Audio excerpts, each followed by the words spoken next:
આપણી પાસે એવું કહેવાય કે ગુજરાતી વેપાર ધંધામાં જ વર્ષોથી રહ્યા. આપણા બાપ દાદાઓ પણ ગુજરાત વેપાર ધંધામાં જ આપણે રહ્યા. વેપાર ધંધામાં આપણને આખા ભારતમાં નહીં આખા વિશ્વમાં કોઈ આપણને હરાવી શકે તેમ નથી. એટલે આપણી પાસે બુદ્ધિ તો છે જ. આજે આપણે સમગ્ર વિશ્વમાં આપણે જ્યારે ધંધો આપણો ફેલાઈ શકતા હોઈએ તો આપણી પાસે બુદ્ધિ તો છે જ. પણ હવે જે યંગ જનરેશન જે આવી રહ્યું છે આપણી પાસે ઘણા બધા એ લોકો પાસે આઈડિયાઝ પડ્યા છે. એમની પાસે ઘણા બધા આઈડિયાઝ છે. એની અંદર ઇનબિલ્ટ છે. એની શક્તિઓ છે એને બહાર લાવવી પડશે અને એ શક્તિઓ બહાર લાવવાનું કામ યુનિવર્સિટી અને કોલેજ જ કરી શકે. એક સાદું એક્ઝામ્પલ આપું કે અમારા જ કેમ્પસની અંદર આજથી લગભગ 8 વર્ષ પહેલાં મિકેનિકલ અને ઓટોમોબાઈલ બ્રાન્ચના વિદ્યાર્થીઓએ ભેગા થઈને મિની ટ્રીલર મશીન બનાવ્યું હતું. હવે એની અંદર એ મિની ટ્રીલર મશીન યામા બાઇક જે પહેલાં આવતું હતું એના એન્જિન ઉપર એ લોકોએ બનાવ્યું હતું. હવે એની અંદર થયું એવું કે એની સ્પીડ કંટ્રોલ નથી થતી.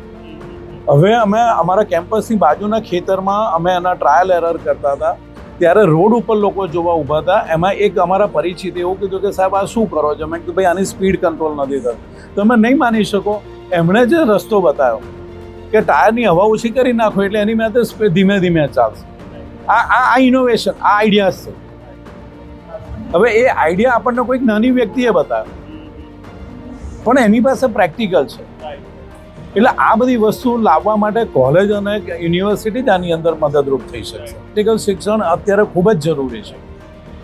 અત્યારે કેમ્પસ ઇન્ટરવ્યૂ થાય છે તો હું આપના માધ્યમથી કહેવા માંગીશ કે અત્યારની કંપનીઓ તમારી માર્કશીટ નથી જોતી. તમારી પોતાની ટેકનિકલ નોલેજ શું છે, તમારી આવડત શું છે એ જુએ છે. આજે આપણો બાઇક બગડે છે, આપણે રોડ ઉપર આપણો બાઇક કે કાર બગડે છે, આપણે રોડ ઉપર રિપેર કરાવવા ઊભા રહીએ છીએ. નાનું કેબિન હોય છે. હવે એ તો ન તો મિકેનિકલ એન્જિનિયર હોય છે કે ન તો ઓટોમોબાઈલ એન્જિનિયર હોય છે. તમારે થોડીક વાર ડિસમિસ સ્ક્રૂ ડ્રાઈવરથી આમ કરીને તમને એમ કે હવે આપો 1500 કે 2000 રૂપિયા આપો તો આપણે આપવા પડે છે. તો શું એ જે 2000 રૂપિયા કે 1500 રૂપિયા આપણે આપ્યા એ શેના આપ્યા આપણે? એની આવડતના એ જ જગ્યાએ પર્ટિક્યુલર જગ્યાએ ડિસમિસ મારવાના કે સ્ક્રૂ ડ્રાઈવરથી રિપેર કરવાના. હવે ન તો એ ઓટોમોબાઈલ એન્જિનિયર છે, ન તો મિકેનિકલ એન્જિનિયર છે, પણ એની પાસે અનુભવ જે છે એની આપણે કિંમત આપી.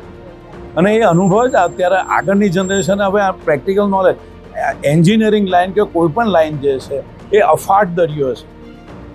કદાચ નદી સુકાઈ જાય, આપણી વિશ્વામિત્રી નદી સુકાઈ જાય છે પણ દરિયો ક્યારેય નથી સુકાતો. કેમ? તો કે દરિયાની અંદર એક નહીં તો બીજી નદીનું પાણી આવતું જ હોય છે. હવે એ દરિયામાંથી તમે કેટલા લોટા પાણી પીઓ છો એનાથી દરિયાનો કોઈ ફેર નથી પડતો. ટેકનોલોજી છે, તમે સૂઈને ઉઠશો અને બદલાઈ જશે. અપગ્રેડ તો તમારે તમારી જાતે જ થવું પડશે.